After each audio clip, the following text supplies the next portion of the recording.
کیسے صابر ہیں محمد کے گھرانے والے، ادھر تلواروں کا زخم مارنے والا ہے، ادھر پانی پیش کر رہے ہیں، پانی پی لو، ادھر آپ اپنا جھوٹا پلا رہے ہیں، جھوٹا دینے کے لیے آپ ارشاد فرما رہے ہیں۔ تب تک کسی نے کہا ایک قاتل علی یہ پانی پی لے، اس نے انکار کر دیا، کہا نہیں میں پانی نہیں پیوں گا، کیونکہ اس کو اتنی وحشت ہو گئی تھی، دہشت تھی کہ وہ پکڑا گیا تھا۔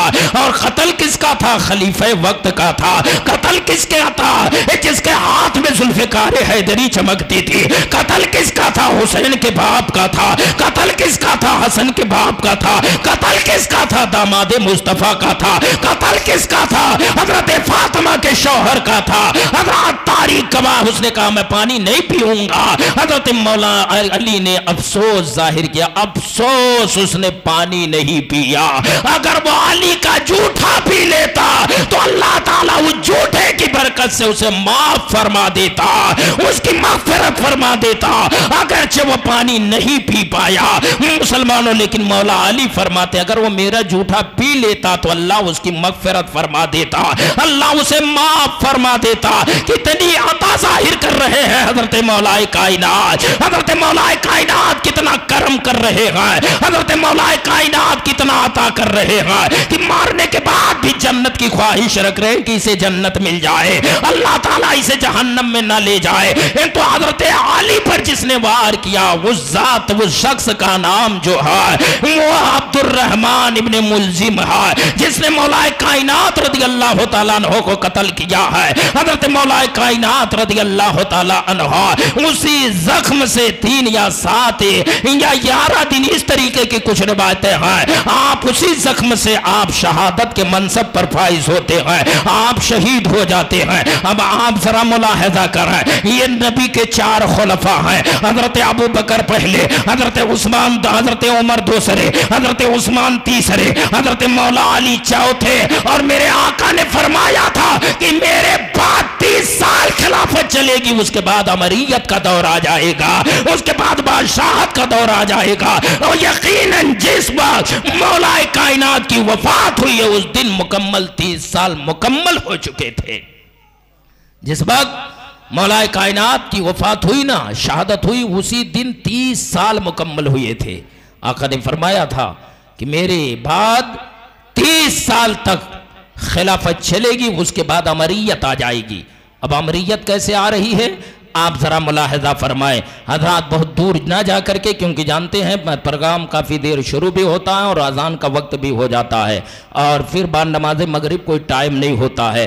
بہرحال آپ مختصر یہ سنیں کہ ادھر مولا کائنات رضی اللہ تعالیٰ عنہ کی شہادت ہوئی، آپ ان کی فضائل کو، ان کی اہمیت کو، ان کے مراتب ولیہ کو، ان کے شان عظمت کو ایک طرف رکھیں، اپنے ذہن کے کسی گوشے میں سنبھال لیں، کیونکہ یہ ہر موقع پہ کام آئے گی، ہر وقت کام آئے گی۔ اب آؤ بنت مصطفیٰ جناب احمد مجتبیٰ محمد الرسول اللہ کی پاک دامن بیٹی، جس کو زمانہ جس کو سلام کرتا ہے، اور وہ فاطمہ جس کے آنچل کو کبھی چاند نے نہیں دیکھا، جس کے آنچل کو کبھی سورج نے نہیں دیکھا، تبھی تو اعلیٰ حضرت نے کہا ہے کہ فاطمہ تیری عظمت کو سلام، فاطمہ تیرے وقار کو سلام، اے فاطمہ تیری بلندی کو سلام، اے فاطمہ تیرے پردے کو سلام۔ اور سلام کرتے ہوئے اعلیٰ حضرت نے کہا ہے کہ جس کے آنچل کو نہ دیکھا مہو مہر نے اس ردائے لطافت پہ لاکھوں سلام۔ کون؟ فاطمہ ہے۔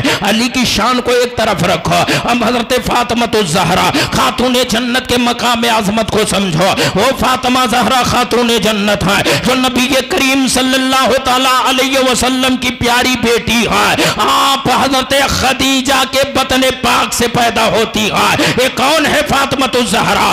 جس کا باپ محمد ہو۔ یہ کون ہے فاطمہ الزہرا؟ جس کی ماں خدیجۃ الکبریٰ ہو۔ یہ کون فاطمہ ہے؟ جس کا شوہر علی ہو۔ ارے یہ وہی فاطمہ ہے جن کا بیٹا شہید کربلا امام حسین ہے۔ یہ وہی فاطمہ الزہرا ہے۔ آپ کی ولادت بسعادت ہوئی ہے۔ اللہ کے رسول سرور کائنات صلی اللہ تعالیٰ علیہ وسلم کے ہاں بیٹے نہیں ہیں۔ آج کچھ لوگ کہتے ہیں جب کفار مکہ نے کہا تھا کہ اے لوگوں محمد منقطع النسل ہے، یعنی نسل منقطع محمد کی ہو گئی ہے، محمد کی نسل نہیں چلے گی، محمد کی نسل اولاد سے نہیں چلے گی، بیٹوں سے نہیں چلے گی، کیونکہ نبی کریم صلی اللہ علیہ وسلم کے یہاں بیٹے نہیں تھے، لیکن اللہ تبارک و تعالیٰ نے ایک بیٹا نبی کو عطا فرمایا تھا، جس بیٹے کا نام نبی نے ابراہیم رکھا تھا، لیکن مشیت خداوندی کی بنیاد پر اللہ تبارک و تعالیٰ نے ان پر موت طاری فرما دیا۔ نبی کے پاس صرف بیٹیاں ہی بیٹیاں ہیں۔ اس کا تانا کفار نے مارا تھا کہ نبی وہ ہے جس کے پاس کوئی بیٹا نہیں ہے، نبی کے بعد نسل ختم ہو جائے گی، تو اللہ کے نبی غمگین ہوئے، اللہ نے سورہ کوثر نازل فرما دیا۔ اے میرے محبوب گھبراؤ نہیں، اِنَّا أَعْطَيْنَاكَ الْكَوْثَرَ، اے میرے مصطفیٰ اللہ آپ گھبراؤ نہیں، آپ پریشان نہ ہو، اگر بیٹا نہیں تو اللہ نے تمہیں کوثر عطا فرمایا ہے، بیٹا نہیں اللہ نے کوثر عطا فرمایا ہے۔ بہرحال نبی پاک کے ہاں بیٹے نہیں ہیں، تو نبی کی نسل چلی کہاں سے؟ نبی کریم کی لوگوں کی نسل کہاں سے چلتی ہے؟ بیٹوں سے کی بیٹیوں سے؟ بیٹوں سے چلتی ہے۔ ہماری نسلیں چلیں گی بیٹوں سے، آپ کی نسلیں چلیں گی بیٹوں سے، آپ کی نسلیں ترقی کریں گی بیٹوں سے، لیکن قربان جاؤ امام الانبیاء پر کہ نبی کی نسلیں بیٹوں سے نہیں چلی ہے، نبی کی نسل چلی ہے تو بیٹی فاطمۃ الزہرا خاتون جنت سے چلی ہے، اور آج تک دنیا میں صبح قیامت تک سیدوں کا بول بالا رہے گا اور ہوتا رہے گا، زمانہ کہتا رہے گا تیری نسل پاک میں ہے، بچہ بچہ نور کا، تو ہے نے نور، تیرا سب گھرانہ نور کا۔ تو نبی کی نسل کہاں سے چلی؟ حضرت فاطمہ زہرا خاتون جنت سے چلی ہے۔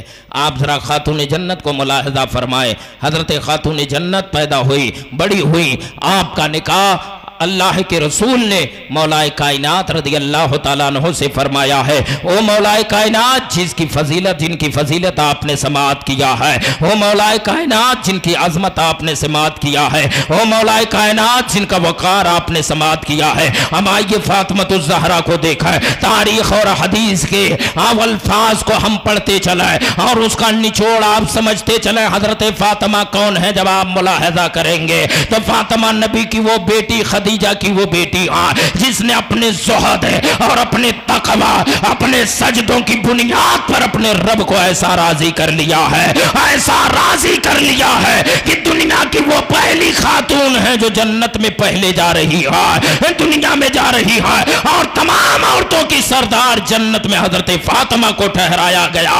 وہ فاطمۃ الزہرا ہے جو تمام جنتی عورتوں کی سردار رہیں گی، وہ نبی کی بیٹی ہے جن کے بال کو چاند بے نے نہیں دیکھا، جن کے بال کو سورج نے نہیں دیکھا۔ آؤ میں آپ کو فاطمہ کے حالات کو بتا دوں۔ حضرت فاطمہ کو اگر عبادت کی طرح سے دیکھو تو حضرت فاطمہ الزہرا خاتون جنت وہ ہیں کہ اگر عبادت کے تعلق سے حضرت فاطمہ کو دیکھ لیا جائے تو آپ کے عبادت کا معاملہ یہ ہے کہ حضرت فاطمہ رضی اللہ تعالی عنہا جب اللہ رب العزت کی بارگاہ میں اپنے سر کو سجدے میں رکھتی تھی تو اللہ تبارک و تعالیٰ کی بنائی ہوئی رات ختم ہو جاتی تھی، لیکن حضرت فاطمہ کا ایک سجدہ ختم نہیں ہوتا تھا، ایک سجدہ نہیں ختم ہوتا، اور اللہ کی بارگاہ میں عرض کرتی میرے خالق تو نے کیسی چھوٹی راتیں بنائی ہیں کہ تیرے نبی کی بیٹی دل کھول کے عبادت نہیں کر پاتی ہے،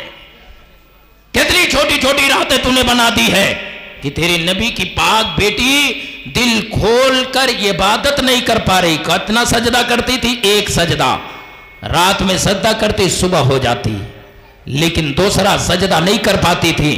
عرض کرتی ہے میرے مولا تو نے کیسا سجدہ، کیسی راتیں بنا دی ہیں جو تیرے نبی کی بیٹی فاطمہ دل کھول کر سجدہ نہیں کر پا رہی ہے، عبادت نہیں کر پا رہی ہے۔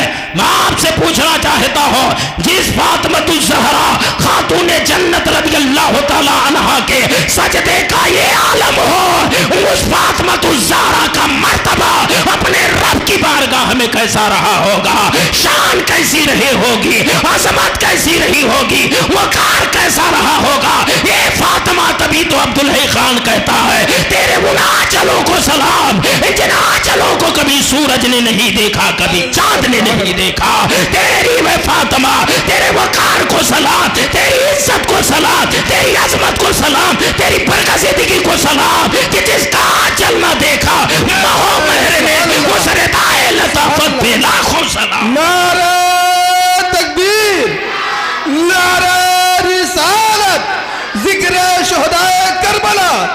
عظمت خاتون جنت، نعرہ تکبیر، نعرہ رسالت، سبحان اللہ سبحان اللہ۔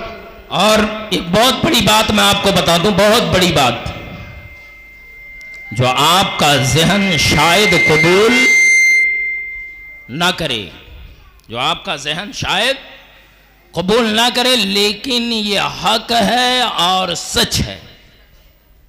مجھے بتاؤ، فاطمۃ الزہرا، زہرا کیوں کہا گیا جانتے ہیں آپ؟ فاطمہ کو بطول بھی کہا گیا، زہرا بھی کہا گیا، اور بطول کا معنی ہوتا ہے پھول کی کلی کی ڈال، کلی۔ بطول کا معنی ہوتا ہے کلی، ایک معنی لغوی یہ ہوتا ہے بطول کا معنی کلی، جس سے پھول پیدا ہوتے ہیں، پھول نکلتے ہیں، پھول مارد وجود میں آتے ہیں، پھول کھل کے مہکتے ہیں۔ کلی کا، بطول کا اے معنی کلی آتا ہے، لیکن زہرا کا معنی کیا ہوتا ہے اس پر میں آپ کو بتاؤں۔ زہرا کا مطلب ہوتا ہے پاک، زہرا کا مطلب ہوتا ہے صاف، زہرا کا مطلب ہوتا ہے ستھرا، نجاستوں سے پاک، نجاتوں سے ستھری، نجاتوں سے منزہ۔ تو اے مسلمانوں مجھے بتاؤ، کائنات کی کوئی ایک عورت لاؤ جو مکمل مہینے کی نماز پڑھ سکتی ہو، جو مکمل مہینے کی نماز پڑھے، ایک بھی نماز اس کی قضا نہ ہو، ایک بھی نماز اس کی چھوٹے نہ، تو میں آپ کو گارنٹی دیتا ہوں کہ پوری کائنات میں ایک بھی عورت نہیں لا سکتے ہو جس کی مکمل مہینے کی نماز نہ چھوٹتی ہو۔ ہے کوئی عورت؟ کوئی عورت ملے گی آپ کو جو مکمل ایک مہینہ پہلی تاریخ سے 30 تاریخ تک کنٹینیو نماز پڑھ لے؟ نہیں پڑھ سکتی۔ کیوں؟ اور اس پر عورتیں گھبرائیں نہ، بلکہ یہ اللہ کی نعمت ہے۔ اگر وہ نہ ہو جس میں وہ ناپاکیت ہوتی ہے تو پھر یہ انسانی وجود نہ ہو، انسانی وجود نہ ہو۔ تو زہرا کا معنی پاک، زہرا کا معنی صاف، زہرا کا معنی ستھری۔ اس کا کیا مطلب؟ مطلب یہ ہے کہ حضرت فاطمہ عام عورتوں کی طرح نہیں ہے، عام عورتوں کے جیسی نہیں ہے۔ حضرت فاطمہ کو اللہ تبارک و تعالیٰ نے حیض سے پاک فرمایا تھا۔ حضرت فاطمہ کو جو خون آتا ہے، جو عورتوں کو خون آتا، حضرت فاطمہ کو اس خون سے اللہ نے پاک پیدا فرمایا تھا۔ حضرت فاطمہ کو خون نہیں آتا تھا۔ حضرت فاطمہ سالوں سال کنٹینیو نماز پڑھتی تھی، کوئی نماز آپ کی قضا نہیں ہوتی تھی، کوئی نماز نہیں قضا ہوئی پوری زندگی۔ جب سے نماز کی فرضیت ہوئی اور حضرت فاطمہ سن بلوغت پہ قدم رکھی، اس وقت سے لے کر وفات تک گارنٹی ہے، میری کتابوں کو پڑھو، مورخین کی تاریخ پڑھو تو کلیجہ پھٹ جاتا ہے۔ نبی نے ویسے ہی نہیں پرورش فرمایا، ہم بھی اپنی بیٹیوں کو پالتے ہیں، آپ بھی اپنی بیٹیوں کو پالتے ہیں، لیکن پالا ہے مصطفیٰ نے، پالا ہے آمنہ کے لال نے اپنی بیٹی کو۔ آج کی عورتوں کو اگر کنیز فاطمہ بننا نصیب نہ ہو تو اپنے کردار و عمل سے ضرور کنیز فاطمہ بن سکتی ہے، آج بھی غلام فاطمہ بن سکتی ہے۔ ضرورت ہے کہ ان کی تاریخ پڑھیں، ان کے واقعات کو سنیں، ان کی تاریخ اور نقش پر چلنے کی کوشش کریں۔ انشاءاللہ تبارک و تعالیٰ جب آپ کنیز فاطمہ بن جاؤ گی تو تمہارے پیٹ سے حسین نہیں، غلام حسین ضرور پیدا ہوگا۔ اگر حسین نہیں تو غوث اعظم نہیں تو یقیناً غوث اعظم کا غلام ضرور پیدا ہوگا۔ لیکن آج بھی تمہیں ضرورت ہے آج کے دور کی خواتین کو کہ فاطمہ کی تاریخ کو پڑھیں اور فاطمہ کی تاریخ کو سمجھیں، ضرورت ہے اس بات کی۔ حضرت فاطمہ تو میں عرض کر رہا تھا یہ پاک ہے، کس چیز سے؟ حیض اور گندہ خون سے اللہ تعالیٰ نے حضرت فاطمہ کو پاک پیدا فرمایا، یہ خون نہیں آیا۔ پھر سوال پیدا ہوتا ہے آپ کے ذہن میں کپٹ نہ رہنے پائے کہ آدھی بات ہو گئی۔ یقیناً فاطمہ زہرا کو اللہ نے اس سے پاک فرمایا، اللہ نے اس سے منزہ فرمایا، اللہ تبارک و تعالیٰ نے اس خون سے حضرت فاطمہ کو ستھرا فرما دیا، یہ خون پوری زندگی حضرت فاطمہ کو نہیں آیا ہے۔ پھر سوال پیدا ہوتا ہے جب یہ خون نہیں ہوا تو یہ خون عورتوں کے لیے اتنا ضروری ہوتا ہے، اتنا ضروری ہوتا ہے، اتنا ضروری ہوتا ہے کہ اگر یہ خون نہ ہو تو اولاد پیدا نہ ہو، یہ خون نہ ہو تو بچے کی نسیں نہیں بنیں گی، یہ خون نہ ہو تو بچوں کی ہڈیاں نہیں بنیں گی، یہ خون نہ ہو تو بچوں کے نشو نما نہیں ہوں گے، یہ خون نہ ہو تو بچوں کا لیبر نہ بنے، یہ خون نہ ہو تو بچوں کی کڈنی نہ بنے، یہ خون نہ ہو تو بچوں کا وجود نہ ہو، بچے ولادت نہیں پا سکتے ہیں۔ یہ خون کا اتنا ضروری ہے۔ اے ماں، یہ تمہارا خون ہے جس سے بچوں کا دل گردہ بنتا ہے، یہی وہ خون ہے جس سے بچوں کی نسیں بنتی ہیں، یہی وہ خون ہے جس سے بچوں کی آنکھیں بنتی ہیں، یہی وہ خون ہے جس سے بچے کا لیبر بنتا ہے، یہی وہ خون ہے جس سے بچوں کی ہڈیاں بنتی ہیں۔ تو پھر سوال پیدا ہوا کہ جب یہ خون اتنا ضروری ہے کہ اسی سے بچے بنتے ہیں تو حضرت فاطمہ کو جب خون آیا نہیں تو حسین پیدا کیسے ہوئے، حسن پیدا کیسے ہوئے، زینب پیدا کیسے ہوئی، رقیہ پیدا کیسے ہوئی، کلثوم پیدا کیسے ہوئی، اسما پیدا کیسے ہوئی؟ پتہ یہ چلا جب خون نہیں تو پھر اولاد کیسے پیدا ہوئی؟ ضروری ہے نا سوال؟ یہ سوال پرفیکٹ اپنی جگہ پہ ہے کہ یہ خون اتنا ضروری ہے کہ اگر خون نہ ہو تو اولاد نہ ہو، یہ خون نہ ہو تو بچوں کی نشو نما نہ ہو، یہ خون نہ ہو تو بچوں کی ہڈیاں نہ بنے۔ یہی وہ خون ہے جس سے بچوں کی ہڈیاں بنتی ہیں، یہی وہ خون ہے جس سے بچے کی پہچان بنتی ہے، یہی وہ خون ہے جس سے بچے کا لیبر بنتا ہے، یہی وہ خون ہے جس سے بچے کی کڈنی بنتی ہے۔ تو پھر جب فاطمہ میں یہ خون نہیں تو حسین کیسے بنے؟ فاطمہ کے میں خون نہیں تو حسن اور حضرت زینب کیسے بنی؟ تو پتہ یہ چلا اس کا جواب یہ وہ کیا دیں گے جن کے سارے عقیدے کسی گندی نالی میں پڑھ کے سڑ چکے ہو۔ اگر اس کا جواب دیا ہے تو بریلی کے شیر امام احمد رضا نے دیا۔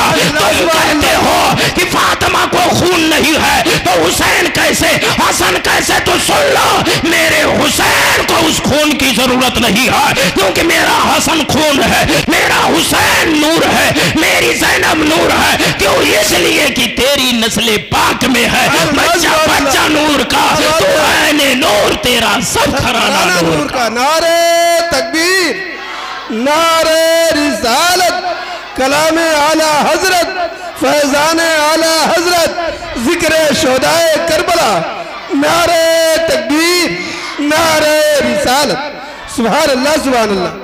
یعنی حضرت فاطمہ میں وہ خون نہیں تھا پھر بھی حسین پیدا ہوئے، خون نہیں تھا حسن پیدا ہوئے، خون نہیں تھا زینب پیدا ہوئی، خون نہیں تھا رقیہ پیدا ہوئی، خون نہیں تھا کلثوم پیدا ہوئی، خون نہیں تھا اسما پیدا ہوئی۔ یہ پیدا ہونے میں خون کی ضرورت نہیں پڑی ہے، نور کی ضرورت پڑی ہے، اور اللہ کے نبی کے نور سے اللہ رب العزت نے حضرت حسین کو بھی پیدا کیا، حضرت حسن کو بھی پیدا کیا، اور پھر دنیا اعلان کر رہی تھی کہ یہی وہ نور ہے کہ تیری نسل پاک میں ہے بچہ بچہ نور کا، تو ہے عین نور تیرا سب گھرانہ نور کا۔ وہی نور ہے، میں نے بتایا تھا نا کائنات نبی کے نور سے ہے نا، اور وہ نور کہاں آیا؟ حسین کی شکل میں آ گیا۔ وہ نور نبی کا نور حسین میں بھی شامل ہے، نبی کا نور حسین کی ذات میں شامل ہے، نبی کا نور حسن کی ذات میں شامل ہے۔ اور پھر حضرت فاطمہ کی بات چل رہی ہے، ابھی ولادت حسین کی بات نہیں چل رہی ہے، میں بتاؤں گا۔ تو ضروری ہوا، اعتراض کا جواب آپ کو مل گیا کہ وہ خون نہ ہوتے بھی ہوئے بھی اللہ تعالیٰ نے حسین کو پیدا کیا، حضرت حسن کو پیدا فرمایا ہے۔ اب آؤ دیکھیں ذرا فاطمہ کی شان کو ملاحظہ فرماؤ۔ مسلمانوں، آج میں اپنے عنوان پر اس طریقے سے مکمل گفتگو کروں گا، اور آپ سے بھی گزارش کروں گا آپ اپنے گھروں کی عورتوں کو بھی اس کی تنبیہ کرائیں کہ اگر تم فاطمہ نہیں بن سکتی ہو تو کنیز فاطمہ بن کر دکھا دو، اگر تم فاطمہ نہیں بن سکتی ہو تو فاطمہ کی غلام بن کر کے دکھا بتا دو فاطمہ نہیں بن سکتی ہو تو خادم فاطمہ بن جاؤ، فاطمہ الزہرا کی خادمہ بن جاؤ، انشاءاللہ تبارک و تعالیٰ تمہاری دنیا بھی کامیاب ہے، تمہاری آخرت بھی کامیاب ہے۔ بے شک بے شک۔ آپ دیکھیں حضرت فاطمہ الزہرا ہیں، فاطمہ زہرا، اور اصل میں آپ کو بتاؤں نا، فاطمہ ایک کرناٹکا میں تقریر کر رہا تھا جامعہ ٹیپو میسور میں، کہاں؟ وہاں میں تقریر کر رہا تھا، تو کسی نے کہا، عالم صاحب تھے، انہوں نے کہا کہ اللہ تعالیٰ نے جنت کی حور سے زیادہ خوبصورت کسی کو پیدا ہی نہیں کیا ہے، جنت کی حور سے زیادہ کسی کو پیدا ہی نہیں کیا، کیونکہ حوروں کا معاملہ یہ ہے کہ اگر وہ دنیا کی طرف جھانک دینا تو ان کے حسن سے دنیا دیوانی ہو جائے، ان کے حسن سے لوگوں کے دلوں میں آگ لگ جائے۔ یہ جنت کی حور اتنی خوبصورت ہوں گے، تو حور کا چرچا کر رہے تھے اور کہہ رہے تھے کہ اتنی خوبصورت کہ دنیا میں کوئی خاتون اس سے زیادہ خوبصورت ہے ہی نہیں۔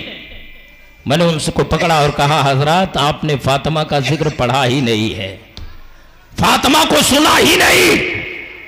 اصل میں حضرت فاطمہ وہ آئے جن کے حسن کو کسی نے دیکھا ہی نہیں، اور ان کا اصلی چہرہ اللہ تبارک و تعالیٰ نے کسی کے سامنے لایا ہی نہیں ہے۔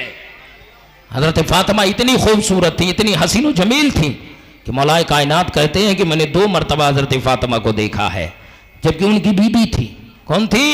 ان کی بیوی۔ اتنا حسن و جمال کی پہ کر حضرت فاطمہ تھی، دوسرا کیا بیان کرے گا جب فاطمہ کو دیکھا ہی نہیں ہے؟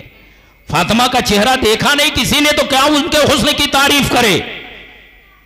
جب دیکھے، جب کسی چیز کو کوئی دیکھتا ہے نا تو پھر اس کی تعریف کرتا ہے، کسی چیز کو محسوس کرتا ہے تو پھر اس کی بات کرتا ہے، کسی چیز کو جب وہ جانتا ہے تو اس کی گفتگو کرتا ہے۔ فاطمہ کے بارے میں آپ نے کیا جانا ہے جب فاطمہ کو آپ نے دیکھا ہی نہیں ہے؟ نہ فاطمہ کے حسن کو دیکھا ہے، نہ فاطمہ کے کمالات کو دیکھا ہے، نہ فاطمہ کے کرامات کو دیکھا ہے، نہ فاطمہ کی عظمتوں کو دیکھا۔ یعنی حسن فاطمہ کو اللہ نے انسانوں سے چھپا رکھا تھا، اللہ تبارک و تعالیٰ نے حضرت فاطمہ کے حسن کو پردے میں رکھا تھا۔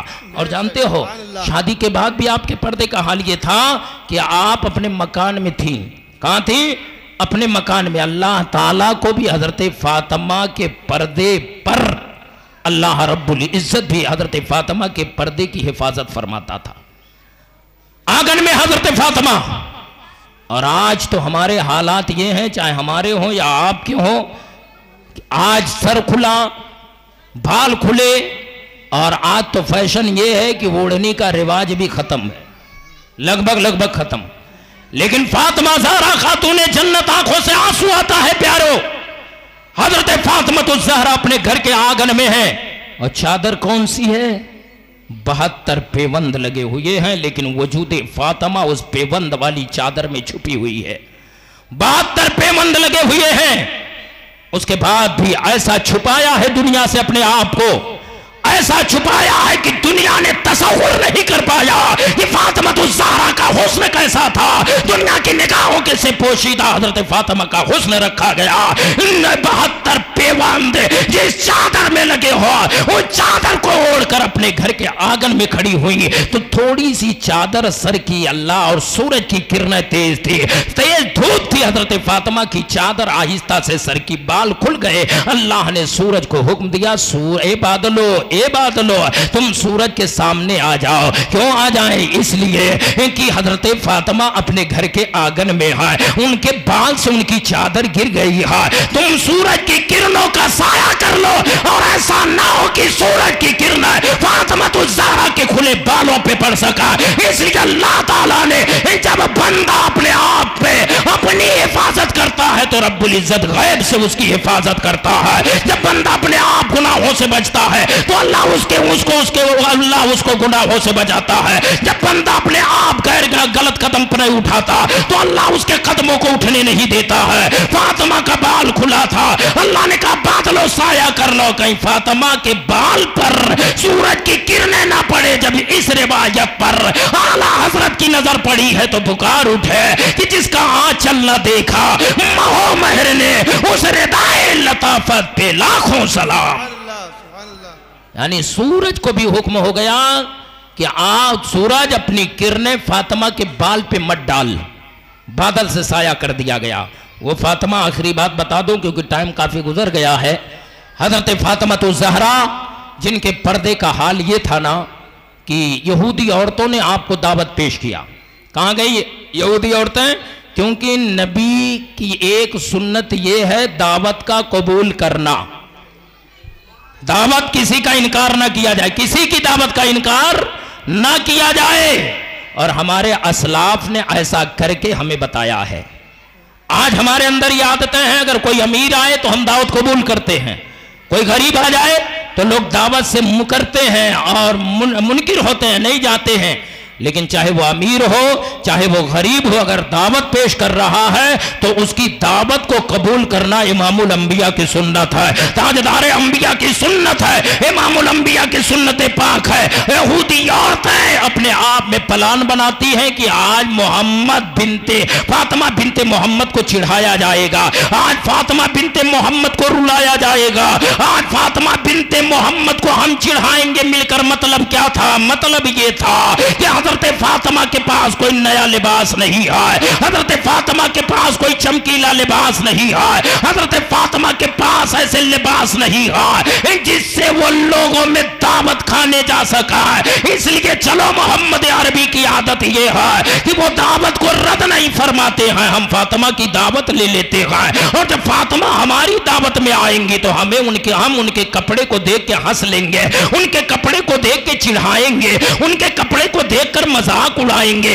اتنا کہنا تھا۔ یہودی عورتیں، چند عورتیں امام الانبیاء کی بارگاہ میں گئی ہیں، کہا یا رسول اللہ، اے محمد بن عبداللہ، کہا معاملہ کیا ہے؟ نبی نے فرمایا فرمائیے۔ ان عورتوں نے کہا تھا ہم آپ کی نہیں، آپ کی بیٹی فاطمہ کی دعوت کے لیے آئے ہیں، یا رسول اللہ اس دعوت کو قبول فرما لیں۔ اللہ کے رسول نے بلا چونو چرا فاطمہ کی دعوت یہودیوں کے حق میں قبول فرما لیا۔ کہا میری بیٹی ضرور جائے گی، تم انتظام کرو، میری لگتے جگر ضرور جائے گی۔ اور ادھر نبی نے دعوت قبول کیا ہے، ادھر حضرت فاطمہ گھر کے اندر حیران ہے، پریشان ہے کہ میرے والد گرامی محمد عربی نے تو دعوت کو قبول فرما لیا ہے، آقائے کریم نے دعوت قبول فرما لیا، لیکن وہاں یہودیوں کی بڑی بڑی عورتیں، یہودیوں کی مالدار عورتیں، اہل ثروت یہودیوں کی بچیاں رہیں گے، جہاں نئے زرق برق لباس ہوں گے، جہاں پر چمکیلے چمکدار لباس ہوں گے، وہاں میں اپنا کون سا لباس پہن کر کے جاؤں گی؟ یاد رکھو مسلمانوں، فانوس بن کے جس کی حفاظت ہوا کرے وہ شمع کب بجھے جسے روشن خدا کرے۔ ارے جس کی عزت و عظمت کی حفاظت اللہ کر رہا ہو، کائنات میں دم نہیں ہے کہ اس کا مذاق اڑایا جا سکے۔ کائنات اپنے گھٹنوں کو ٹیک سکتی ہے، لیکن جو اللہ پر راضی ہو، رسول اللہ پر راضی ہو، جس کی حفاظت اللہ کر رہا ہو، اس کا تم مذاق نہیں اڑا سکتے ہو۔ وقت آئے گا تم خود مذاق بن کے رہ جاؤ گے، تم خود مذاق بن کے رہ جاؤ گے۔ بہرحال انہوں نے پلان بنایا کہ ہم فاطمہ الزہرا کو چڑھائیں گے، ہم فاطمہ زہرا کو رلا دیں گے۔ جب وہ چڑھیں گی نا اپنے آپ پر، جب شرم کریں گی تو آنکھوں سے آنسو گرے گا۔ اس انتظار میں یہ لوگ ہیں، اور ادھر فاطمہ گھر کے اندر پریشان ہیں۔ نبی کریم دیکھے کہ فاطمہ پریشان ہے، اندر گئے اور جانے کے بعد کہا بیٹی فاطمہ پریشان کیوں ہو؟ کہا ابا حضور آپ نے تو یہودیوں بچیوں کی دعوت کو قبول فرما لیا ہے، آپ نے یہ نہیں سوچا کہ میری بیٹی فاطمہ کے پاس کوئی لباس ہے کہ نہیں ہے، کوئی صحیح ڈھنگ کی چادر ہے کہ نہیں ہے، کوئی ڈھنگ سے اوڑھنے والی چادر ہے کہ نہیں ہے۔ مسلمانوں سنو، وہ نبی کی ایسی بیٹی جس نبی کے قبضے میں اللہ نے کائنات کو رکھ دیا ہو، اور دنیا اعلان کر رہی ہو کہ مالک کونین ہے، وہ پاس کچھ رکھتے نہیں، دو جہاں کی نعمتیں ہیں خالی ان کے ہاتھ میں، اور میرے کریم سے گر قطرہ کسی نے مانگا دریا بہا دیے ہیں، دروے بہا دیے ہیں۔ ایسے پیغمبر کی بیٹی پرانا لباس پہن کر گھر کے اندر پریشان ہے۔ نبی نے فرمایا بیٹی پریشان نہ ہو۔ کہا ابا اگر پریشان نہ ہوں تو کیا کروں؟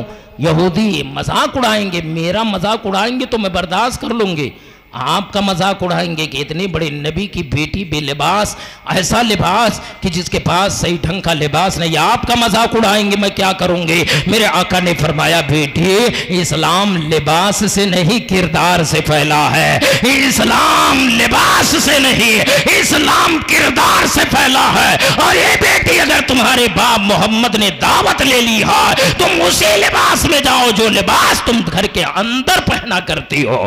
اللہ کے رسول نے اتنا فرمایا نا۔ حضرت فاطمہ الزہرا خاتون جنت رضی اللہ تعالی عنہ جب نبی فرما دے تو حضرت فاطمہ کی خوشی کا ٹھکانہ نہ ہو۔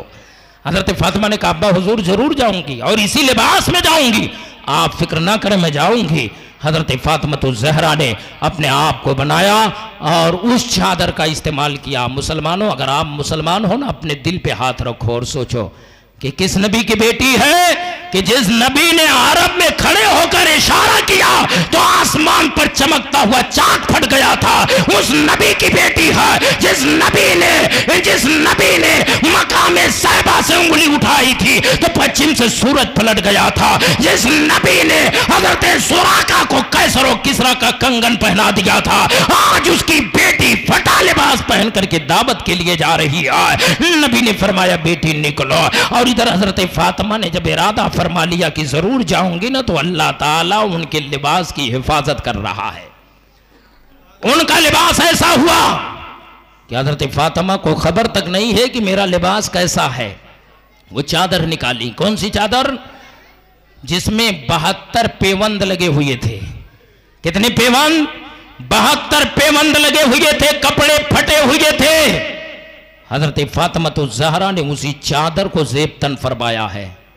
کلیجہ آپ تھامیں کہ وہ چادر ہے جس پہ 72 سے زیادہ پیوند لگے ہوئے تھے، اور پیوند لگی ہوئی چادر کو جب حضرت فاطمہ نے اپنے سر پہ ڈالا ہے، اپنے وجود کو سنبھالا ہے، اپنے چہرے کو چھپایا ہے، اپنے ہاتھ کی ہتھیلیوں کو چھپایا ہے اور اپنے قدم کو چھپایا ہے، اور جیسے دروازے سے باہر ہو رہے ہیں اللہ فرماتا ہے جبریل فاطمہ کا لباس بدل دو، اور ان کا لباس دنیاوی نہیں بلکہ فاطمہ کا لباس اب دنیاوی نہیں ہوگا، پھر ہوگا کیا؟ اللہ فرماتا فاطمہ کا لباس جنتی لباس کر دو، فاطمہ کو جنتی لباس پہنا لو دو۔ تو ظاہراً حضرت فاطمہ کی نظر میں نہ پہنی کیا ہے؟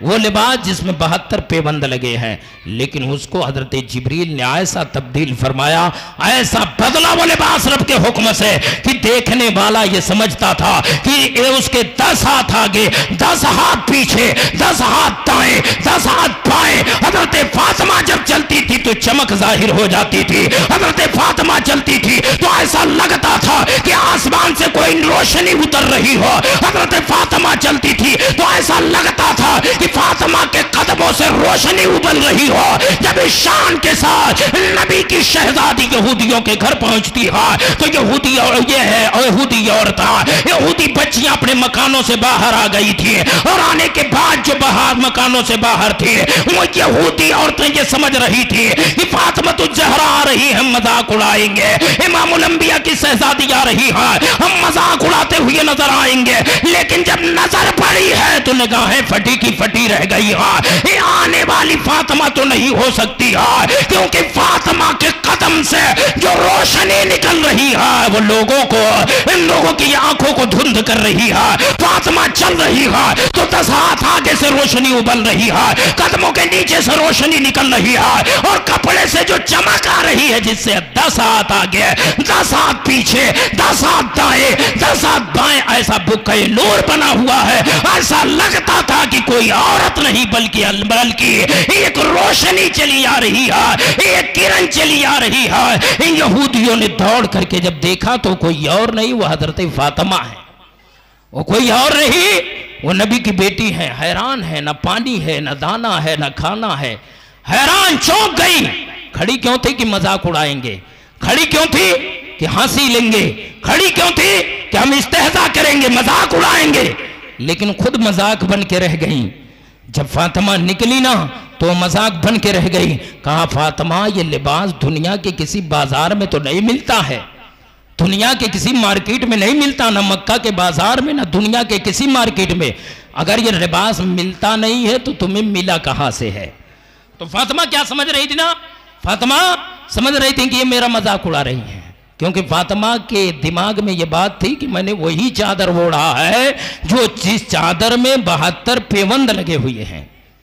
فاطمہ یہی سمجھ رہی ہے کہ میں نے تو وہی پہنا ہے جس میں 72 پیوند لگے ہوئے ہیں، لیکن یہودیہ دیکھ رہی ہے کہ 72 پیوند نہیں ہے، بلکہ اس سے نکلنے والی روشنی دنیا کو منور کر رہی ہے، دنیا کو جگمگا رہی ہے۔ فاطمہ کہتی ہے یہ لباس میرے ابا نے دیا ہے، میرے آقا نے دیا ہے، میرے رسول نے دیا ہے۔ یہ عورتیں بھاگتی ہوئی امام الانبیاء کی بارگاہ میں گئی، یا رسول اللہ یہ لباس کہاں سے لایا گیا؟ یا رسول اللہ دنیا کی کس مارکیٹ سے لایا گیا ہے؟ تب تک میرے سرکار نے فرمایا تھا یہ عورتوں سن لو، یہ لباس میں نے دیا ہے اور مجھے جبریل آمین نے عطا کیا ہے اور یہ جنتی لباس ہے۔ عورتیں بھاگتی ہوئی فاطمہ کے پاس گئی، فاطمہ یقیناً تمہارا باپ محمد نبیوں کا سلطان ہے، تم ہاتھ بڑھاؤ، ہم تمہارے ہاتھ پر کلمہ پڑھیں گے اور مشرف با اسلام ہو جائیں گے۔ فاطمہ نے ہاتھ بڑھایا ہے، ساری یہودی عورتیں فاطمہ کے ہاتھ میں ہاتھ دے کر مشرف با اسلام ہو جاتی ہے۔ کس بنیاد پر؟ صرف لباس کی بنیاد پر، کہ فاطمہ کا لباس ایسا تھا۔ اور تو ہماری بہنوں آج بھی اپنے آپ کو سنبھالو، آج بھی ضرورت ہے دور فاطمی کی، آج بھی ضرورت ہے انداز فاطمی کی، آج بھی ضرورت ہے کردار فاطمی کی، آج بھی ضرورت ہے انداز فاطمی کی۔ اگر ہماری ہر بہن بیٹی کنیز فاطمہ بن جائے تو قسم خدا کی آج میں بھی، آج کے دور میں بھی صلاح الدین ایوبی کا غلام ان کے پیٹ سے پیدا ہوگا، آج بھی غوث اعظم کا ایک غلام ان کے پیٹ سے پیدا ہوگا، اور پھر اعلان کرتا رہے گا کہ گردن میں ہاتھ ڈالے ہیں ماہو نجوم بھی، گزرا ہے ان ہاتھوں سے مسلمہ کبھی کبھی۔ یہ وہ فاطمہ ہے، میں آپ کو بتاؤں کہ حضرت فاطمہ الزہرا وہ خاتون ہے نا کہ حضرت فاطمہ الزہرا کے لیے انعام ہے کہ انہوں نے اپنی زندگی میں اپنے رب کو راضی کر لیا، اپنے رسول کو راضی کر لیا، اپنے محبوب کو راضی کر لیا۔ اور جو اللہ جس سے جس کا رسول راضی ہو جائے، جس سے جس کا اللہ راضی ہو جائے، تو اس کا مقام یہ ہوتا ہے کہ خود ہی کو کر بلند اتنا کہ ہر تدبیر سے پہلے خدا بندے سے خود پوچھے بتا تیری رضا کیا ہے۔ یہ آواز آنے لگتی ہے تو حضرت فاطمہ نے اپنے رب کو بھی راضی کیا، اپنے رسول پاک کو بھی راضی کیا۔ لیکن آؤ ذرا فاطمہ کی ایک بات اور میں بتا دو پیارے، کہ یہی فاطمہ الزہرا جنہوں نے اپنے آپ کو پردے سے چھپایا، یہی فاطمہ الزہرا جنہوں نے دنیا میں اسلامی زندگی کو اپنایا، جنہوں نے دنیا میں رسول اعظم کے احکام پر عمل کیا، جنہوں نے دنیا میں رسول اعظم کی تربیت کو حاصل کیا، یہ فاطمہ عورتوں سن لو، عام عورت گزرے کی میدان محشر سے کسی کو کوئی خبر نہیں ہوگی، لیکن جب فاطمہ کا گزر میدان محشر میں ہوگا تو منادی پہلے اعلان کرے گا اے اہل محشر اپنی نگاہوں کو نیچی کر لو کہ نبی کی بیٹی فاطمہ کا گزر ہونے والا ہے۔ اہل محشر اپنی نگاہوں کو نیچی کر لیں گے، اس نیچی نگاہوں کی چھاؤں میں اگر کوئی ذات گزرے گی نا تو وہ نبی کی بیٹی فاطمہ کی ہوگی، امام الانبیاء کی بیٹی کی ذات ہوگی جو گزر جائے گی۔ بہرحال آپ جب علی کے فضائل کو سن لیے، فاطمہ کے فضائل کو، زید و تقویٰ کو، پردے کو سن لیا، تو اب آپ سنیں جب شوہر اتنا پرہیزگار ہو، اتنا متقی ہو، اتنا علم و فضل کا باب ہو، اور ماں اتنی پرہیزگار ہو، اتنی فضیلت والی ہو، اتنی اہمیت کی حامل ہو، تو ان دونوں کے ملنے سے جو بیٹا یا جو بیٹی مارج وجود میں آئیں گے وہ یقیناً امام حسین کی ذات پاک ہوگی، امام حسن کی ذات پاک ہوگی۔ جب دو پرہیزگار جو متقی جب اکٹھا ہوتے ہیں تو جس بچے کا وجود ہوتا ہے اس بچے کا نام امام حسین ہوتا ہے۔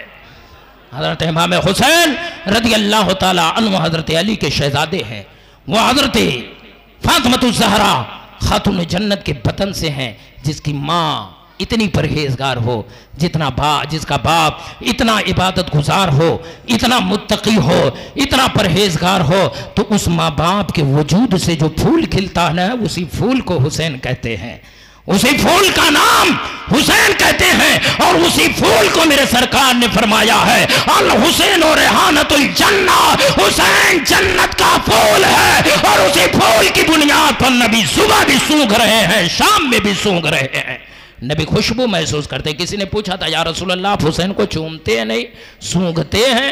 لوگ اپنے بچوں کو چومتے بھی ہیں، سونگھتا کوئی نہیں ہے، لیکن کسی نے کہا یا رسول اللہ حسین کو آپ سونگھتے ہیں؟ تو میرے آقا علیہ السلام نے فرمایا میرا حسین جنت کا پھول ہے، اور پھول چوما نہیں جاتا ہے، پھول سونگھا جاتا ہے، اس لیے میرے آقا نے حسین کو سونگھا ہے، اور بار بار سونگھا ہے، ایک بار نہیں بار بار حسین اعظم کو میرے مصطفیٰ نے سونگھا ہے اور خوشبو کو محسوس کیا ہے۔ میں عرض کر رہا تھا کہ جب ماں پرہیزگار ہو تو بیٹا حسین پیدا ہوتا ہے، جب ماں پرہیزگار ہوتی ہے تو بیٹا حسن پیدا ہوتا ہے، ماں پرہیزگار ہوتی ہے تو بیٹی زینب پیدا ہوتی ہے، جب ماں فاطمہ زہرا خاتون جنت ہو تو بیٹا حسین پیدا ہوتا ہے، اور کربلا کے میدان میں سر کو کٹا کر بھی نیزے پر قرآن پڑھنے والا حسین پیدا ہوتا ہے۔ اس لیے میں کہتا ہوں پیارے، آج ہمارے ماں کو پرہیزگار ہونے کی ضرورت ہے، ہمارے والدین کو پرہیزگار ہونے کی ضرورت ہے،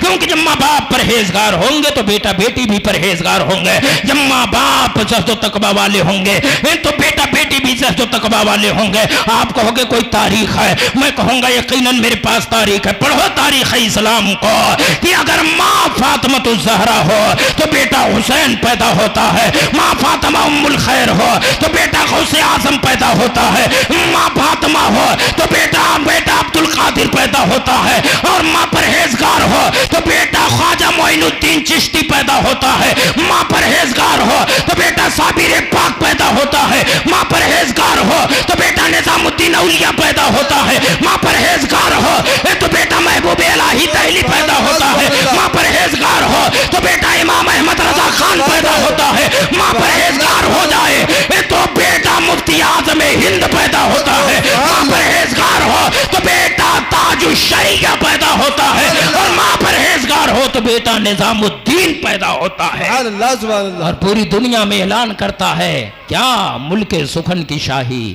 تم کو رضا مسلم، جس سمت آ گئے ہوں سکے بٹھا دیے ہیں۔ تو آج ضرورت ہے ہمیں اور آپ کو پرہیزگار ہونے کی، آج ضرورت ہے ہمیں اور آپ کو زہد و تقویٰ والا ہونے کی۔ بہرحال میرے آقا حسین اسی ماں کے بطن سے ہیں اور اسی علی کے صلب سے ہے۔